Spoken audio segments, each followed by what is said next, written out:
Hey, it's Haven, and back in the day, like 6 months ago, I covered the first season for the Bad Guys TV show for my channel, and it was an experience I don't think I can wish upon my worst enemy. For those who haven't seen it, Bad Guys the series is a prequel show for the Bad Guys films and explores how the main characters started their criminal friend group. Now, on paper, that sounds really cool, especially if you're already a Bad Guys fan like me. That is until you actually watch it and you realize you could have spent the past 2 hours doing something much more productive. Before you get the wrong impression, no, I wouldn't say the show is completely terrible per se, but if you're going into it expecting something on the same narrative caliber to the movies, then you'll be pretty disappointed. One of the first ever videos I did was on the first season of the show, so if you want a more in-depth look, then you can watch that after this analysis. But for those who don't, let me give you a quick recap. The show takes place sometime before the films and centers on our core five: Wolf, Snake, Shark, Piranha, and Webbs doing crime stuff. But they aren't the super bad guys we know from the movies. No. Instead, they're the mediocre bad guys who barely get any attention from the news or police. So they go on a bunch of different adventures to try to get their name out there, and in the process we meet a few different characters, but the most notable are Snake's mom and Wolf's old mentor. While it doesn't explain how the bad guys actually met or what led them down a road of crime, it does an okay job establishing how they became so infamous and highly skilled. I say okay because I personally wish it focused more on overarching character plot threads instead of introducing really cool stuff and then suddenly dropping them an episode later. It was also weird to see that the bad guys, except for Wolf and Snake, are kind of dumbed down a little bit. It's nothing too massive, but it's definitely noticeable. With that in mind, how does season 2 compare? Is it better? Is it worse? Well, let's find out, shall we? Starting with our first episode. The heist over starts with Wolf going over a plan of the bad guys to steal this thing. Not sure why you'd want to go after something that looks like a deformed duck and kangaroo hybrid if you don't plan on reselling it, but hey, maybe Wolf's just much more into postmodern art than we realize. In any case, Piranha randomly starts crashing out after hearing Wolf's plan. But before we have any time to process that, the team, minus Piranha who's not at the lair for some reason, mysteriously all wake up in various different predicaments with zero memory as to what happened the day before. They call Piranha only to hear that he's in some kind of danger and decide to retrace their steps from Wolf's original plan to try to find their friend. And you know what? This is actually a pretty good setup for the episode. Yes, the humor can be a little bit more intellectual, but I really appreciate how it sets up the story's stakes and conflict, all with a dash of mystery to it. But speaking of mystery, remember the weird statue thing that Wolf wanted to steal earlier? Well, he and Webbs go to the museum to find any clues of Piranha's disappearance and see that it's still there, meaning that they never actually managed to take it in the first place. Also, the mustaches were a very nice touch. Really highlights how it doesn't matter how simple or stupid an animal's disguise is, they'll never actually be recognized by anyone. In a lucky string of events though, Wolf, Webbs, Shark, and Snake all managed to meet back up and find Piranha's car, with no Piranha inside. Instead, they find their rival gang's boss locked inside the trunk, who faints at the sight of seeing Shark dressed as a clown. From this, the group figures that Piranha might be with their rival gang, the Gruff Goats, and book their way over to their home base to exchange Piranha for the gang's boss. Which goes pretty well. The Goats give Piranha back in a handbag, and the bad guys hand over their boss, and oh wait, hang on, never mind, I got them mixed up. The Goats refuse to trade or want their leader back because they kicked their boss out because he kept dating all the crew members' sisters. Yeah, okay, sure, why not? Anyway, the Goats all drive to beat the living daylights out of Piranha while he's in the bag, and the bad guys chase after them. But it all goes crashing down as it's revealed that it was actually a piñata inside of the bag and not Piranha, and that the Goats really have no clue where he is. So defeated and sad, the bad guys go back to the lair to admit their terrible friends for losing Piranha. This lasts about a good 10 seconds before Shark throws up Piranha's phone, and after connecting the dots a little bit, they all realize that Shark ate Piranha and was inside his stomach the entire flippin' time. Now, how did this happen, you may ask? Oh well, it's all quite simple, really. So on the day of the heist, Wolf, Snake, Shark, and Webbs all forgot it was Piranha's birthday, so they decided to send him out as a getaway driver while the rest of them rushed to set up birthday things. Like Wolf buying a really sketchy Roomba, Snake storing balloons in his stomach, Shark dressing up as a clown, and Webbs setting up Piranha's favorite fish food. The only problem was that they called Piranha back to the lair too early, resulting in Shark panic eating him so he wouldn't see the birthday surprise. And as for the memory loss thing, apparently Piranha's favorite food can't be opened indoors or else it causes people to forget things. Now, this is a fine explanation, I guess. Does it jump the shark? Yeah, a little bit. I mean, the episode does a decent job setting up some of the clues for the grand reveal, but the whole Piranha liking clowns, and that's why Shark's dressed up as one, or his favorite food causing memory loss, felt like a really weird out of the blue moment for me. It's not bad, but definitely felt a tad messy, like they could have tightened it up a little bit more when it came to foreshadowing. Oh, and Webbs opens another one of those memory wiping foods, causing everyone to black out. And from the darkness comes a mysterious figure slowly creeping up behind them. First episode in, and I have to say I like it a lot better than some of the ones from the original season. It does a great job setting up the mystery and stakes, and I like the general direction they went with it. I also thought the ending was pretty neat and sets up the intrigue for future episodes somewhat nicely. I still wish the humor was a little bit more tolerable and that some things were brushed up on and developed more, like foreshadowing the fish food's memory loss capabilities, but other than that, it's not too bad.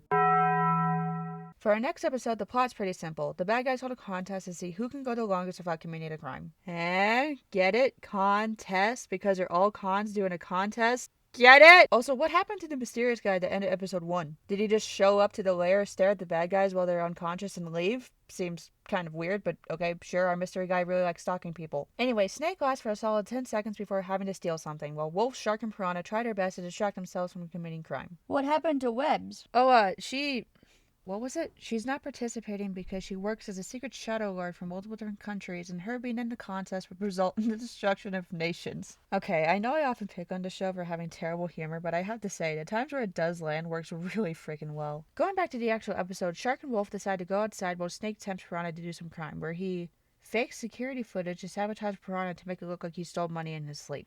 Why on earth would Snake ever think this would work? Sure, Piranha isn't exactly very bright and might believe him, but isn't Webbs literally in the same room? Wouldn't she immediately overhear this and tell Piranha he's still in the contest? Also, for some reason the episode doesn't explain, how on earth does Webbs have video access to Wolf? Where would there even be a camera to capture this angle? And why does she see this but not the fake security footage Snake made? To be fair, at least Snake comes up with a better idea to sabotage Piranha by faking what time it is to make Piranha believe he lasted a lot longer than he did. But, he does this by faking another recording of Webbs telling Piranha he won the competition. Still kind of weird how Webbs doesn't overhear any of this, but it's not bad, I guess. And for the two people who are curious, Shark mentally snaps and decides to go chase after Wolf in a fit of rage. In the heat of the moment, Wolf commits jaywalking and loses the contest. But because Shark was also chasing Wolf with the intention of eating him, that means he also lost the competition, meaning nobody won. Oh, but there's more! So the main prize for the contest was a massive bedroom the winner would have had to themselves. I'm sorry I didn't mention that earlier, it just kind of slipped my mind. And because Webbs really wanted that room, she staged the whole thing and rigged it so that way she would win the competition. And yikes, I thought the revelation in the last episode was convoluted. So Webbs practically set up all these tiny little things that led to the guys committing crimes. Like Snake's arts and crafts stuff to create the fake videos, giving Wolf some action comics to inspire him, and providing Shark with a costume he would eventually go crazy with. And this isn't a bad idea, but it was just executed so haphazardly. So first off, Webbs had to set up all the empty push-pop sticks and hope Snake would use them to create the fake footage to trick Piranha. Put Wolf's comics in a random box and hope it would happen to be the exact box Wolf would open, and hope it would motivate him to commit crimes. And do the same thing with Shark and hope it would cause him to snap and try to eat Wolf. You know, now that I think about it, this feels an awful lot like Marmalade, doesn't it? Both characters have a very flimsy and risky plan to get other people to do what they want that are largely based on luck and circumstance. Like, I feel like if the writers were trying to go over the whole secret mastermind plot twist, The Amazing World of Gumball did a much better job with that. Now, spoiler alert for people who haven't seen the show, but in the episode The Remote, we see clues that Anais is the one behind the missing remote, but we don't realize that until the very end. And that's mostly because it does a great job setting up those hidden little details while keeping audience's attention off of them and instead focusing on what the rest of the Watterson family is doing. So when it's revealed that Anais had the remote the entire time and was trying to get her family out of the house, it ends up being very satisfying and fun to watch. Plus, it also helps that her plan actually makes sense and isn't entirely based on random chance. Yes, some pieces of it definitely are, like Nicole not realizing her daughter was leading her to a garage remote store, but generally speaking, it checks out and doesn't feel like it's jumping the shark too badly. Here, Webbs falls into the same trap that Marmalade does in the movies, where both of their plans are founded upon hoping certain characters will do specific things. And the reason why this sucks so much is that if even one of these characters didn't open the exact box they're supposed to, or weren't inspired to do something Webbs had in mind, her entire plan falls apart and makes her look even dumber than she's supposed to be. Overall, this episode's fine. It has some good elements, but it's definitely not as good as the first one. Cool idea, just not executed very well.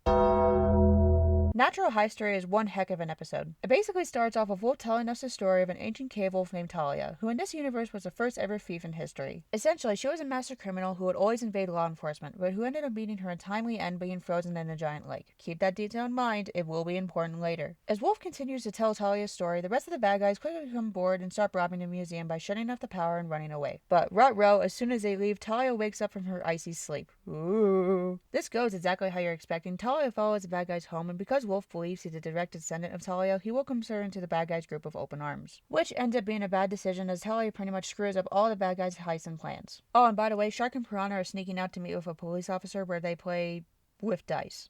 Yeah, okay, sure, whatever floats your boat, I guess. Sometime later, the crew realize that Talia is probably not a good fit for the team after she destroys the base, hits Snake with rocks, and casually tries to eat Webbs. But Wolf, for who knows what reason, keeps insisting that Talia isn't all that bad. Eventually, the bad guys, except Wolf, kick Talia out, while Shark and Piranha break up their friendship with that police officer I mentioned earlier, and in the process, the team connects the dots and realizes that Talia wasn't actually a criminal, but law enforcement this entire time.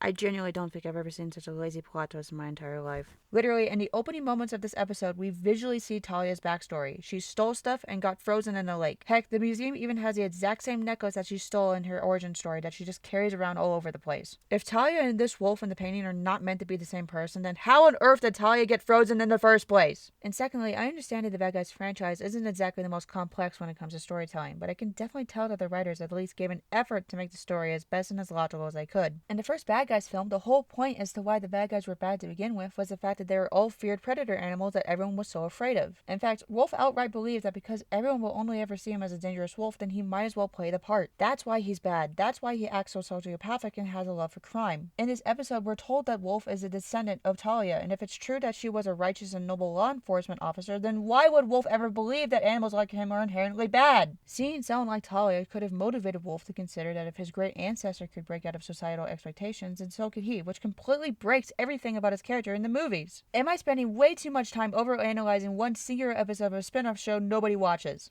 Yes. Does this in any way impact how Wolf is depicted in the films? Probably not. So can't you just calm down? It's just some stupid kid show after all. What's the big deal? Okay, fine. Maybe I will. But it's just really disappointing seeing stuff like this, especially from DreamWorks. They used to make really good spin-off shows for properties like How to Train Your Dragon and Madagascar, and while yes, none of them were perfect, they still did an excellent job expanding on a universe and developing characters that didn't get much screen time in the mainline movies. And that's what's so frustrating about this. I know DreamWorks can do better if they gave it the time and budget needed, but they don't. Much like Megamind Rules, instead of fixing and building upon the existing Bad Guys series, they use it as an excuse to profit every square inch of the franchise as much as they can. Kids deserve good entertainment too, because believe it or not, children care about their favorite stories and movies, and trust me, they'll definitely notice when something feels off. At least this episode does get slightly better. After the bad guys drop off Talia with the police dude, Snake gets a phone call from his mom, who I forgot to mention is basically a massive cynical crime boss who's one of the only good characters in the show, but I digress. Anyway, she calls up to announce that she's getting married, and that's natural history. So far, it's easily the worst one of the entire season. Even if we chose to ignore all the ways this episode contradicts the films, it's just not a good story. The whole Talia being a guard twist made zero sense. The entire lesson of staying loyal to your friends was incredibly undercooked, and Wolf felt very unlikable and annoying. Genuinely speaking, I have seen more engaging and massively crafted stories from freaking Dragon's Rescue Riders than I did from this one episode, and that's a show for flippin' kindergarteners. We better start seeing some better episodes later down the line, because I'm not sure how much more I can handle this.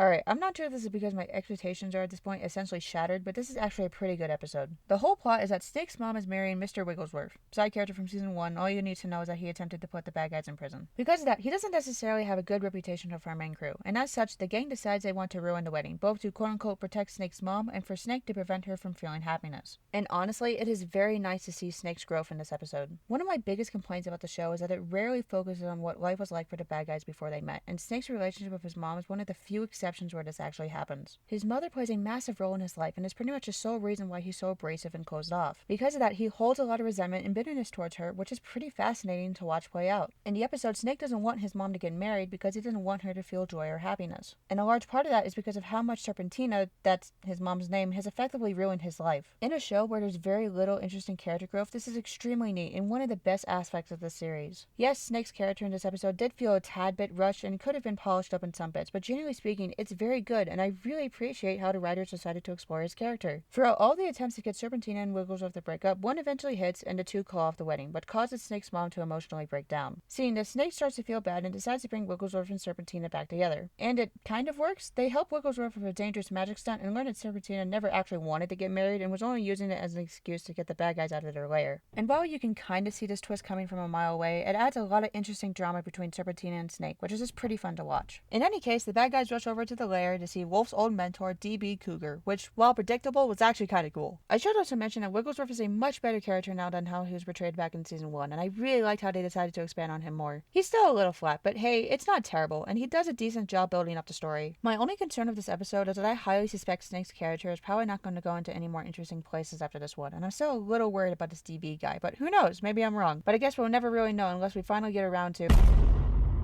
Okay, so I feel like I have to do some explaining before I really get into the episode. Long story short, before the bad guys got their lair, DB Cougar, Wolf's mentor, used it to store all of his loot and treasure. But when the bad guys got a hold of it, assuming that DB was dead, that basically meant they had $50 billion worth of gold bars just sitting around, which they promptly used to spend on a bunch of stuff. And because DB had faked his death and didn't want anyone to know he was still alive, he would sneak around the base to try to get it back. Hence the mysterious guy back from episode 1 who was creepily watching the bad guys as they slept. This never really worked, so DB called up Serpentina to make up the whole getting married thing to get the bad guys out of the lair, while DB went back inside to get his gold back. He gets caught by our main cast, seems oddly cool about it, and gets upset when he learns that the bad guys recklessly spent all of his money. Got all of that?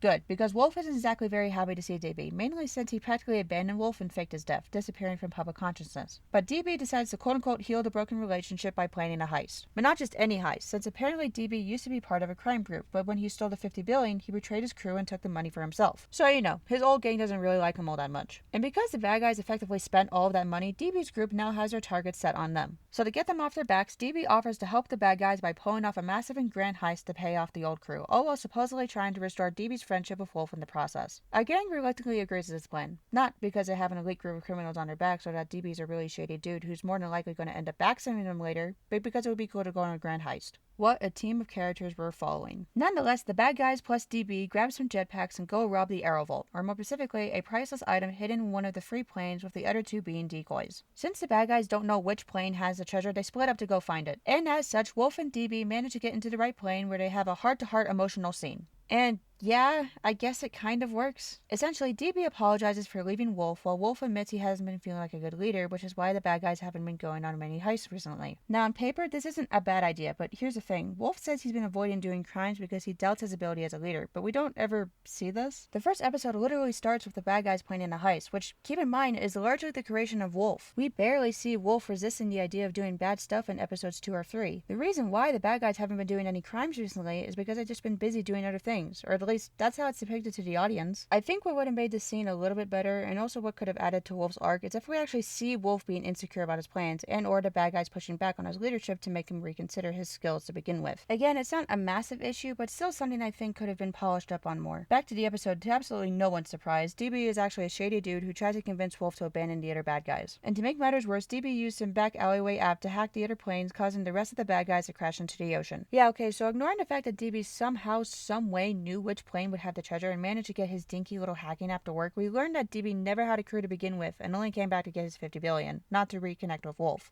Wow, what a shocker. The obviously bad and evil mentor ended up being a complete jerk. Wow. Surprise, surprise, Wolf says no to joining up with DB and goes to rescue his friends, while DB goes flying into the sunset. As the bad guys fall into the ocean, they, no joke, repeat the same faking their deaths gag from the sequel. And I suppose it's okay? I mean, at least they explained how they survived the crash, unlike Bad Guys 2, but the comedic timing just doesn't sit right with me, especially compared to how the movie pulled off the same joke. To end off the episode, the bad guys survive the plane crash, cut all ties to DB, and DB ends up getting abducted by some mysterious person. Ooh. Overall, Memento Mori isn't bad. I just think I prefer A Nice Day for a Bad Wedding, but on its own, I like how it fleshes out Wolf and introduces us to DB.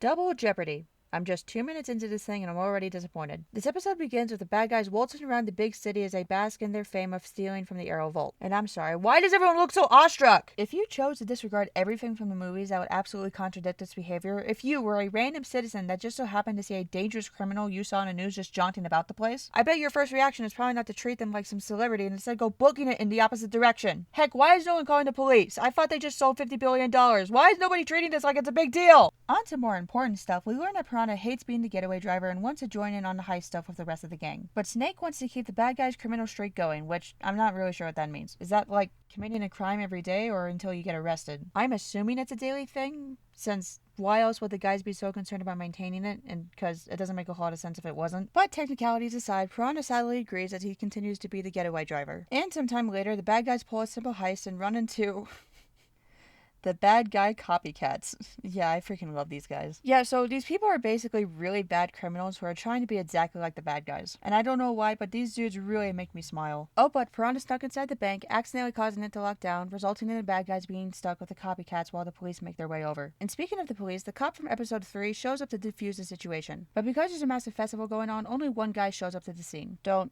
Ask me why he doesn't just call for backup, because I don't know either. So to get out, the bad guys, or more accurately Wolf, Snake, and Shark, decide to trick the copycats into believing they're being mentored, betray them by locking them in the vault, and then leaving the bank with Piranha and Webbs with the loot. And this completely backfires. The copycats trap the bad guys in the vault and make out with the money. But don't worry, Piranha and Webbs reunite with the others, Piranha gets all aggro and breaks open the vault, and the bad guys rush up to get their car and money back from the copycats. Eventually, the gang find the copycats, and Piranha finally discovers his true role of the team, the crazy strong guy. And so, he beats the living daylights out of the copycats, allowing the bad guys to get both their car and their loot back. And now that the crew has seen Piranha's true colors, they decide that Wolf will be the new getaway driver, and that Piranha will be more involved with the team. Oh, and would you look at that, the same mysterious person who captured DB is kidnapping the copycats too. Whoop-de-doo. Now, I honestly really like Double Jeopardy, and especially how I decided to lean more into Piranha's character. Piranha is pretty much completely sidelined in the movie, so I really appreciate how the show decided to develop him more by giving him some actual personal desires and motivations. He's probably not on the same level of interesting as Snake, but hey, I genuinely liked how Piranha was portrayed in this episode. I also thought the copycats were pretty endearing. Their concept was neat, and I really liked how they interacted with the bad guys. Overall, Double Jeopardy is probably my second favorite episode so far, just below A Nice Day for a Bad Wedding. I think they could have given Piranha a little bit of a bigger narrative push for his character, like making him slightly more involved in the story, but genuinely speaking, it's not a terrible episode, and I did have a good time with it. Webbs begins with the bad guys accidentally losing their car after doing a heist. Sometime later, they get their car back and come up with some ideas to keep the car safe while they commit crimes. Wolf suggests that Webbs can insert an AI into the car so it can drive away during getaways. And Webbs, who, keep in mind, is a mastermind computer programmer who canonically works as a shadow agent for multiple different countries, said she can't make an AI because she's worried it'll go all evil due to her massive intelligence. Now, I'm not a computer programmer, so take everything I'm about to say with a massive pound of salt, but I don't think that's how AI works. Sure, AI has done some pretty bad stuff, but if Webbs really as smart as she says she is, couldn't she program it within certain boundaries so it doesn't do specific things? And even if I'm being completely wrong, isn't Webbs like ultra mega mind genius at programming and hacking? I mean, she outright said that she's worried about her super smart brain creating a dangerous AI, so couldn't she use her intellect to create a dumb AI? Wouldn't she know how to make a simple AI that just doesn't do anything when a non-bad guy member enters it? I mean, I'm sure it's not that difficult for someone on Webbs' intellectual level to create something along those lines, is it? Ignoring all of this, Webbs eventually creates an AI called Beverly, which I'm convinced is probably going to end up betraying the crew and becoming the main villain of the story, just like the past few episodes. But that's way too predictable and repetitive. I'm sure the writers wouldn't do something like that, right? Right? Yeah, and to no one's surprise, Beverly starts to reconsider how criminal the bad guys actually are and decides to take over the city's vehicles and steal the world's most valuable materials. So Webbs decides to go to a Wi-Fi tower to shut down all of the stuff that Beverly has taken over. And okay, I have to say, Beverly is flipping hilarious. I love her facial expressions and how she interacts with so many of the idiotic stuff that happens in the show. And speaking of which, because Webbs doesn't have it in her to destroy Beverly, she turns Beverly into a toaster. The worst punishment known to man. And the episode ends with Wolf being horrified at the sight of a woman. Alright, so Webbs is by far the funniest episode of season 2. Beverly is just awesome. She just mirrors so much of how much I feel about the show and its characters, and I cannot love her enough for it. Although it definitely did feel like the climax was a little rushed and that Beverly gave up way too easily. Also, I kind of wish this episode focused more on Webbs as a character. She struggles a lot with the idea of bringing life into the world or trusting herself that I think could have gone down a very interesting road if the writers decided to touch on it some more.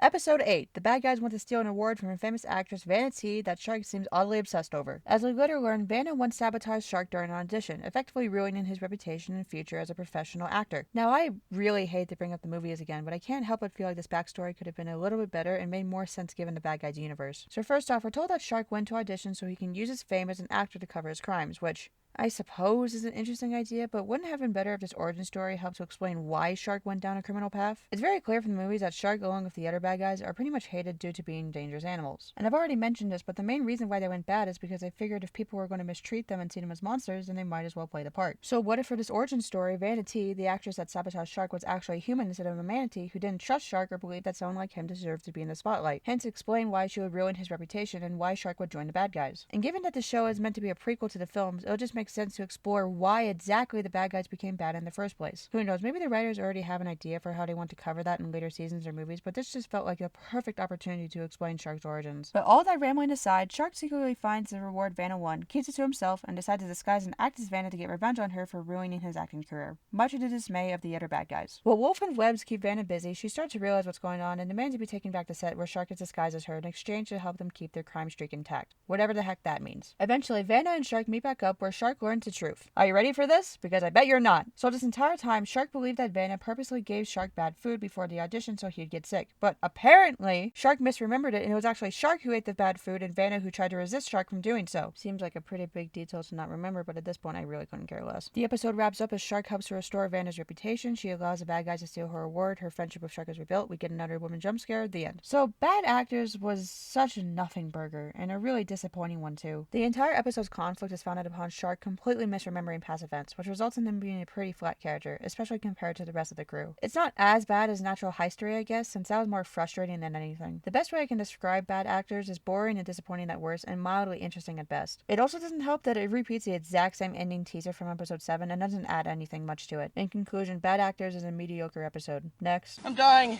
Help me. Ooh, a two-parter. Sounds interesting. Theater Ripper opens up with a news report of Tanya Ripper, a vigilante who seeks to break the bad guy's crime streak. Still have no clue exactly what that means, but it seems pretty threatening. She's basically the lady we kept seeing from episodes 7 and 8 who for some reason got a shocked reaction from Wolf 2 episodes ago, like he knew her or something. Like, seriously, I don't think Wolf's face here is ever really explained. It's just a billboard, my guy. It's not that scary. In any case, the bad guys decide to rob a truck, but eventually run into Ripper. After some shenanigans, the crew end up escaping without the loot from the truck, thus ending their streak. Oh! Is that what that... Oh, okay, yeah, that makes a lot more sense. The bad guys are reasonably ticked off by this and decide to call a crime council of the other criminal groups across the city. You really think the bad guys would call a crime council and not bring the customary Sammys?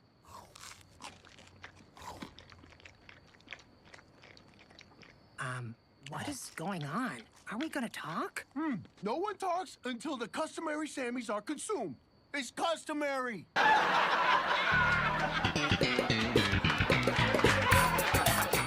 This is what I had to deal with for the past 2 hours. Anyway, Wolf makes an agreement with the other criminals that they'll work together to steal a new statue the governor has constructed of Ripper. The goats and owls distract Tanya, Shark occupies the guards, while Snake, Wolf, and Piranha steal the statue. Everything works out, the criminals manage to pull off the heist, and everyone's kumbaya. In fact, everyone is so thrilled that they decide to turn on the news network to see Ripper's humiliation. But, oh ruh-roh, the statue was actually a tracker and a booby trap as it releases tranquilizer gas that stuns all the bad guys inside the lair. So you know, that's pretty bad. I suppose this was an okay first part. I really wish it and the season in general spent more time developing Ripper as a villain as opposed to just coming out of nowhere. For right now, she's an okay antagonist, but I honestly think I prefer DB. But hey, maybe she gets better in the second part.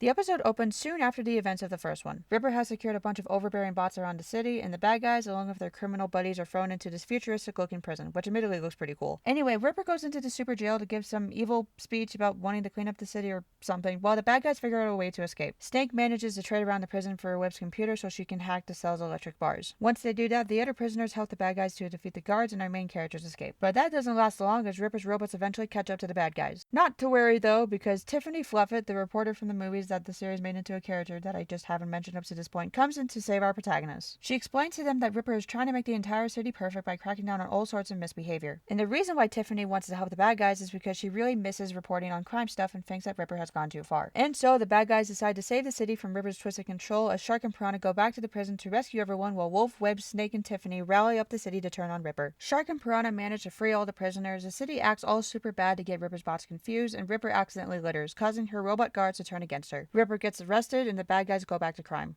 Oh, and the asteroids from the first movie fall from the sky. And with that, season 2 is officially over. Thank goodness. So, overall thoughts?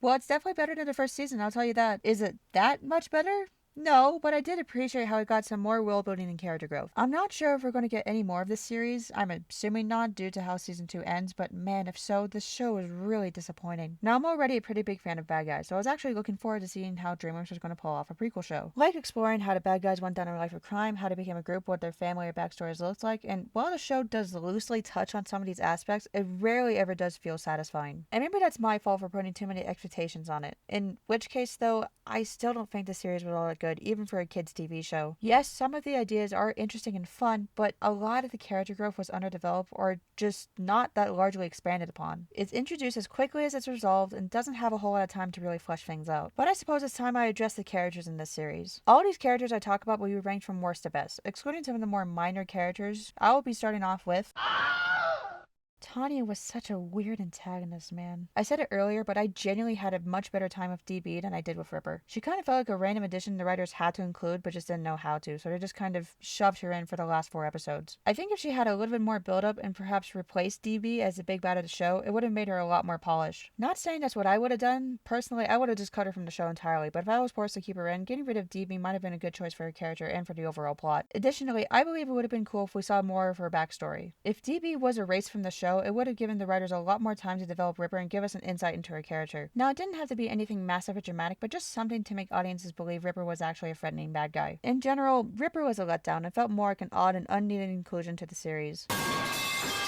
I really didn't like Webbs in the show, which is pretty sad since I actually thought she was going to be a good and well-developed character back in season 1. But as season 2 continued, it was pretty clear to me that Webbs wasn't going to be as developed or interesting as I thought she was going to be. First off, she has little to no character growth in season 2 that is even remotely engaging compared to the other bad guys. A lot of her humor and jokes are either boring, downright creepy and disturbing, or just not funny, and her vocal direction was so irritating. Now, I understand voice imitation isn't very easy, especially for someone with such a unique voice as Awkwafina, and in that regard, I think the directors definitely found a similar enough voice actress, but the way they have her deliver some of her lines is just not pleasant to listen to. And I don't want to blame the voice actress for that, since a large part of it really falls on the directors and writers than anyone else. I didn't like Webbs from a vocal or writing standpoint. She's annoying beyond belief, and she had a lot of wasted potential in episode 7. I honestly wanted to know why Webbs didn't feel comfortable with creating life, or to dive deeper into her relationship with Beverly. Maybe Webbs had a failed past experiment, maybe she had a mentor who screwed up with creating AI, or really just something that wasn't, oh, I don't want to create AIs because AI evil. I don't like Webbs. She's easily the weakest of the bad guys crew, which was incredibly lame and disappointing to watch. The best way I can describe Shark is average. That's it. He's just kind of average. He didn't have depth or growth to him, and when the show tried to tackle any character stuff with him, it always fell flat and just made him look incredibly dumb and way too stupid to actually care about. I didn't like how he largely took a backseat as comic relief, and not even a good one at that. Shark has this very weird Jekyll and Hyde thing going on, but whenever he changes character, he becomes so immersed in that role that it is generally hard for him to snap out of. Now, I like characters with dual personalities. I think it can be really interesting when done well, but with Shark, it just feels very flat and boring and makes him seem way too incompetent to actually follow along with. If the show actually got into how Shark honestly feels about his split alter egos and made him a little bit more intelligent, it would have drastically improved upon his character. But as it stands, while he is better than Webbs, it's not by much. I genuinely prefer the two-dimensional Shark from the films over this show's adaptation of him. Alright, so DB Cougar was a little underwhelming, not gonna lie. He was built up to be the super duper evil mysterious mentor figure who's pretty much blatantly forgot about after episode 5 and replaced by an arguably worse antagonist. Kicking off with the positives, his relationship with Wolf was a cool idea. I liked a large part of his characterization and general philosophy and how he was foreshadowed. However, I really think DB and the show as a whole would have worked better if he was the main villain for the series instead of Ripper. He already has a connection to Wolf and the main bad guys and seems powerful and three-dimensional enough to create for some compelling conflicts for the story. Again, not a bad idea for an antagonist, just could have been refined a tad more. Where do I begin? I don't want to give the wrong impression that Wolf is a terrible character. In fact, he's probably one of the few characters in the show who had much of a lie they overcame in a narrative arc. But that doesn't mean it was done perfectly. It seems like for Wolf, a lot of his struggles don't have much of a basis and are told to the viewers directly instead of showing it. For instance, Wolf largely believes that he's a bad leader and that he needs to prove himself to his team. However, there's really not that much of a reason for Wolf to believe this. It's kind of there for the first 5 episodes of season 2 and then magically forgotten about. It's vaguely hinted at in season 1, but generally speaking, it's only really visible in season 2, which just felt like weird narrative whiplash for me. I don't know, I think Wolf could have been better if his internal issues were highlighted more, especially in season 1, and if they were resolved just a little less suddenly in season 2. Overall, Wolf wasn't a horrible protagonist per se. I just think if we were actually shown why Wolf believes the things that he does as opposed to being told about them, and if his arc lasted a little longer than 5 episodes, it would have made him much more intriguing. Serpentina is probably the most fascinating villain in the entire show. I absolutely love and appreciate her relationship with Snake and just a general idea for her character. Personally, I think it would have been interesting if Serpentina was built up to be a major bad guy alongside DB for season 2 instead of introducing a completely new and boring character. Serpentina and Snake's dynamics are the closest to what I expected the show to be, and that's awesome. The way she influences her son and his worldview is so cool, and it really is a shame she didn't end up being a slightly bigger threat for season 2. I have mixed feelings about Piranha. On one hand, I really liked how they fleshed out his character and then make him a one-dimensional comic relief character. On the other, I wish it didn't have to take 2 seasons to get there. Because up till episode 6, Piranha doesn't do much. He has an interesting friendship with Shark, but on his own, he's not that engaging or even that funny. He wasn't as annoying as Webbs, but definitely didn't seem like he had a whole lot going for him. I think episode 6 helped to fix a lot of those issues and really gave Piranha that extra narrative push he needed. If I had to give it at least one thing I'd approve upon his characters, I'd probably make his feelings about not wanting to be the getaway driver more apparent in earlier episodes so it didn't come completely out of nowhere. But overall, neat character. I really appreciated how the writers gave him some actual depth instead of making him a generic comic relief like he was in the movies. Out of all of the bad guys, Snake is probably my most favorite. Granted, it's not like the bar was all that high to begin with, but I genuinely didn't think Snake was all that terrible, and in fact actually had a lot of interesting groundwork. I already love him from the film, so for me, seeing how his more pessimistic and cynical worldview was originated was pretty cool. I adore his toxic relationship with his mother and how he views her. It's actually kind of nuanced, and I appreciate how the writers took Snake's character seriously. And honestly, if the creators spent a little bit more time building up his arc, I think it could have even surpassed how he's portrayed in the movies. In general, Snake is pretty good, but he's not the best character in the series. No, that award goes to... I really love Beverly. And I'm not sure if that's because the rest of the comedy of the show is terrible, but I genuinely liked Beverly. Yes, it is a little disappointing she didn't end up being a more mainstream villain, or that the show didn't develop her relationship with Webbs as well as I could have, but honestly, I had a lot of fun with her in episode 7. She has a cool design, her voice actress does a great job on line delivery, and she is a pretty creative character with an interesting concept. I just wish the writers expanded on it a little bit more.